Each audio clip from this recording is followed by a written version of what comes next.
दोस्तों नमस्कार।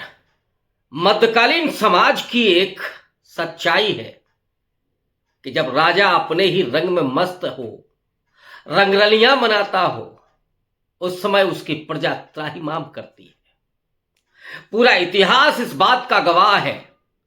लेकिन आज राजतंत्र नहीं है, लोकतंत्र है। लोकतंत्र में राष्ट्राध्यक्ष ही राजा है। देश का प्रधानमंत्री राजा की तरह व्यवहार कर रहा है। हालांकि आजादी के आंदोलन में सबसे बड़ा सवाल यही था कि आजादी किसके लिए होगी। भगत सिंह से लेकर के और डॉक्टर अंबेडकर तक, नेहरू से लेकर के और गांधी तक ये सवाल भी कर रहे थे और अपने भीतर से नए समाज का, लोकतंत्र का सपना भी बुन रहे थे।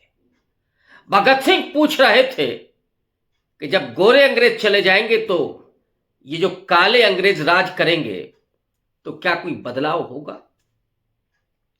डॉक्टर अंबेडकर जिस सामाजिक आजादी की बात कर रहे हैं उसका मतलब भी यही है। गांधी ने भाषा के सवाल पर कहा था कि अगर आजादी चंद अंग्रेजी पढ़े लिखे लोगों की होगी तो फिर अंग्रेजी राजभाषा होगी, लेकिन अगर आजादी इस देश के गरीबों, दलितों, पिछड़ों, किसानों, मजदूरों की होगी तो वो हिंदी राजभाषा होगी। माने उनके लिए लोकतंत्र गरीबों का होगा, गरीबों के उत्थान के लिए होगा। लेकिन आज की तारीख में जो लोकतंत्र है और जो उसका तमाशा बनाया जा रहा है, लोकतंत्र का चीरहरण और राजा तमाशेबाज। आज की जो सबसे मशहूर तस्वीर है वो है नरेंद्र मोदी का एक शेर के साथ खेलना। एक नहीं, उसमें कई थे। पिंजरे में कैद शेर, और पिंजरा भी शायद बनवाया गया था स्पेशल कांच के पिंजरे के भीतर। और क्या तस्वीरें, क्या रील्स बनी है कि लोग देखें तो गदगद हो जाए।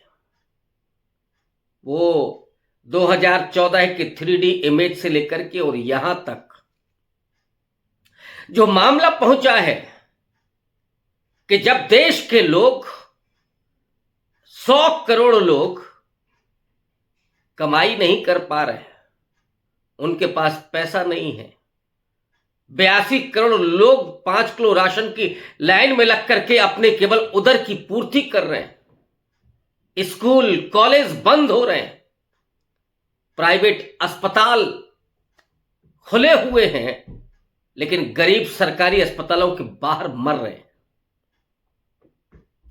और धन्ना सेठों की तिजोरियां भर रही हैं। एक धनपति तो दुनिया का नंबर 1 अमीर होते होते बचा। मोदी जी का मिशन वही था।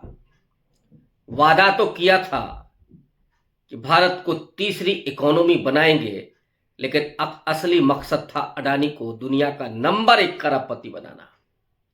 हालांकि उसमें पलीता लग गया। नरेंद्र मोदी के शौक कितने हैं, लेकिन इसी बीच में एक ऐसा शख्स भी है जो पिछले 3-4 साल से लगातार लोगों के बीच में है, जिसकी विरासत में तो आप कह सकते हैं कि एक भरा पूरा परिवार, धनाढ्य परिवार, जिसके पुरखों के पास इतनी संपत्ति कि जो बग्घियों से चला करते थे, आनंद भवन जैसा घर, लेकिन सब कुछ इस देश के लिए कुर्बान कर दिया। और फिर जब बारी आई देश की सत्ता को संभालने के लिए, कुर्बानी अपनी भी दे दी। इंदिरा गांधी से लेकर के और राजीव गांधी तक 2 बड़े उदाहरण, जिन्होंने प्रधानमंत्री रहते हुए या प्रधानमंत्री से दूर रहते हुए अपने प्राणों की आहुति दे दी, बलिदान कर दिया देश के लिए। लेकिन उसी परिवार में जो व्यक्ति जिसे ना प्रधानमंत्री बनने की चाहत है, हालांकि मैं बार बार कहता रहा हूं कि यह चाहत पैदा करने की जरूरत है राहुल गांधी को,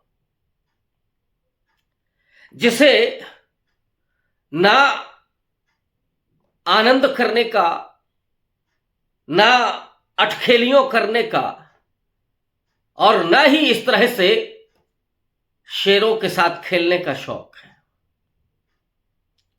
उसके भीतर जुनून है तो कैसे चेतराम की दुकान में मशीन आए और कैसे चेतराम का जूता ब्रांड बने। उसे शौक है तो चेतराम को कैसे सम्मान हासिल हो।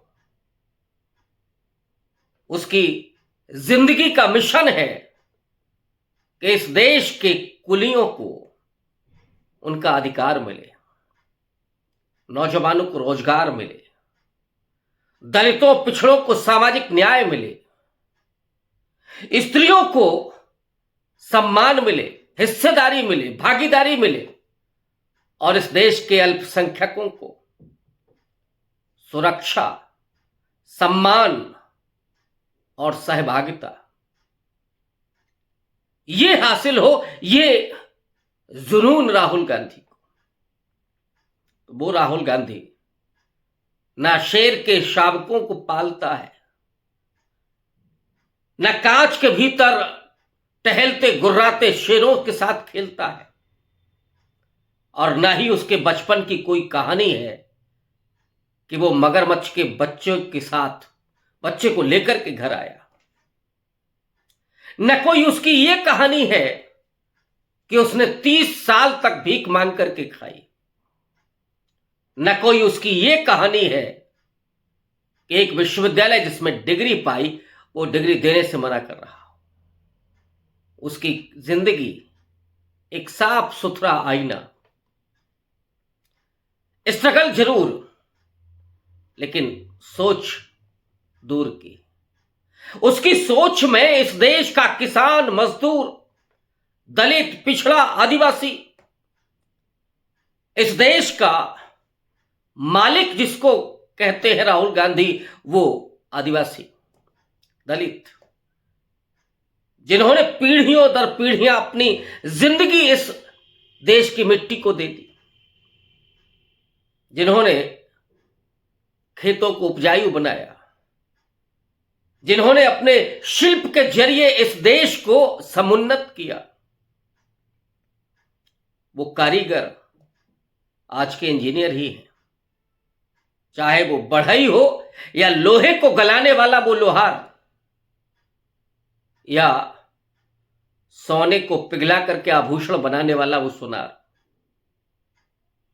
ये वो तमाम शिल्पकार, चाहे वो बुनकर हो या वो निषाद, जिन्होंने इस देश में शिल्प दी, बड़े बड़े महल खड़े किए, जिन्होंने इस देश को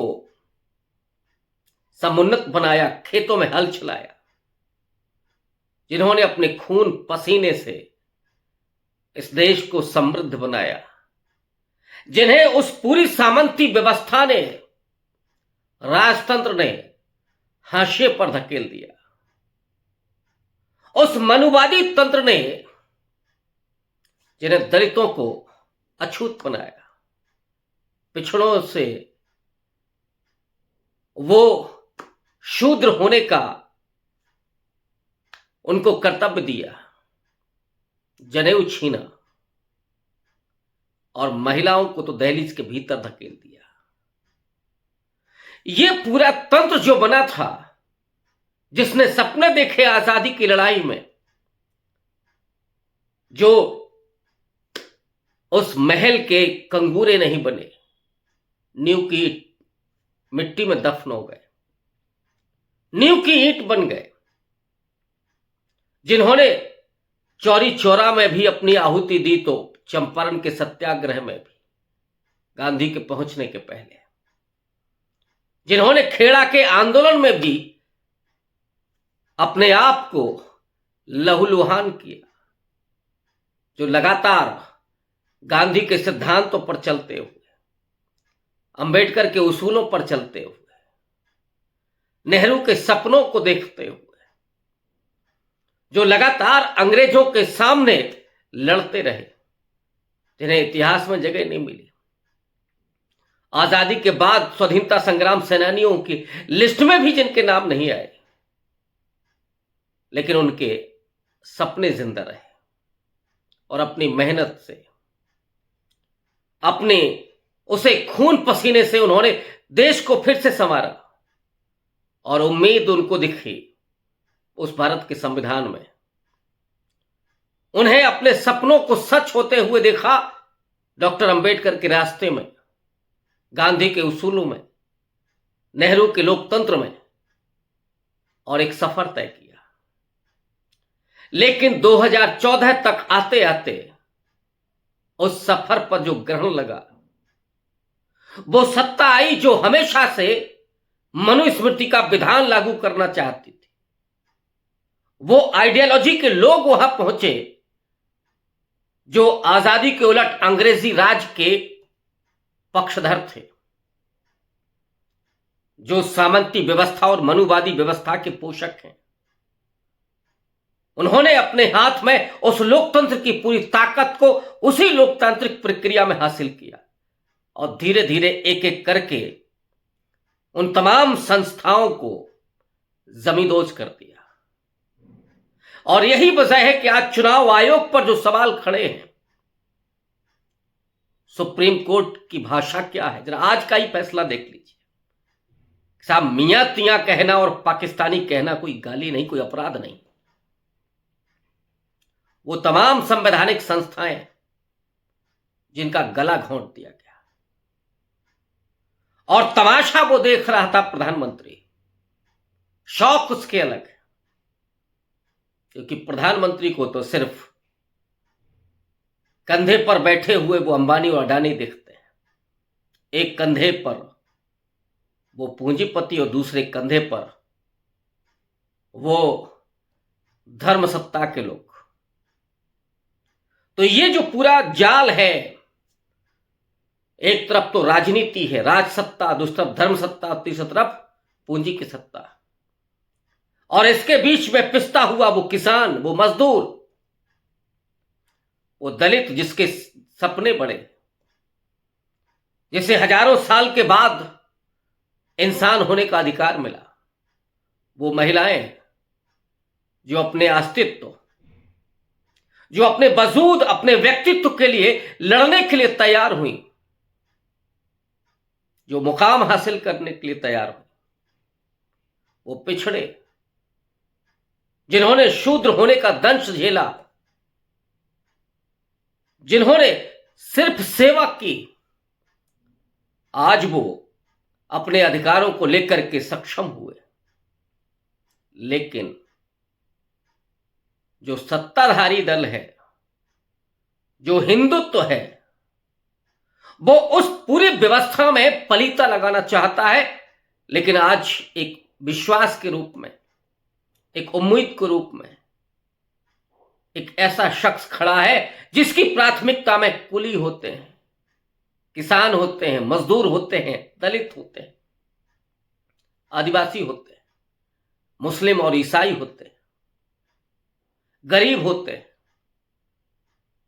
वो शेरों के बीच नहीं खेलता, वो कुलियों के बीच जाता है, वो ट्रैकमैन के बीच जाता है, नौजवानों के बीच जाता है, वो विश्वविद्यालयों में जाता है और जा करके उनकी उम्मीदों को फिर से पैदा करता है। आज की तस्वीर देख करके याद आता है कि एक तरफ शेर से खेला जा रहा है, दूसरी तरफ शेयर मार्केट कहां जा रहा है। जो मिडिल क्लास, जो अपने माथे पर बिठा करके नरेंद्र मोदी को यहां तक लाया, जिसे गुजरात के पूरे मॉडल में इस देश की तरक्की दिखाई दे रही थी। जो लोग गुजरात के गांव में गए होंगे उन्हें मालूम होगा कि गुजरात मॉडल असल में है क्या। आज वो तमाम लोग इस सत्ता से कितने परेशान और कितने उसके शिकार हैं। शेयर मार्केट में जिस मिडिल क्लास का पैसा लगा वो स्वाहा हो रहा है, लेकिन नीरव बांसुरी बजा रहा है। प्रधानमंत्री शेरों से खेल रहा है। ये लोकतंत्र है या लोकतंत्र को लूटतंत्र में तब्दील कर दिया गया है? धनबल और बाहुबल से उसे चारों तरफ से जकड़ रखा गया है। उम्मीद की एक करण राहुल गांधी, और इस बीच में जो परिस्थितियां हैं उन परिस्थितियों में लोगों को खड़े होकर के लड़ना होगा।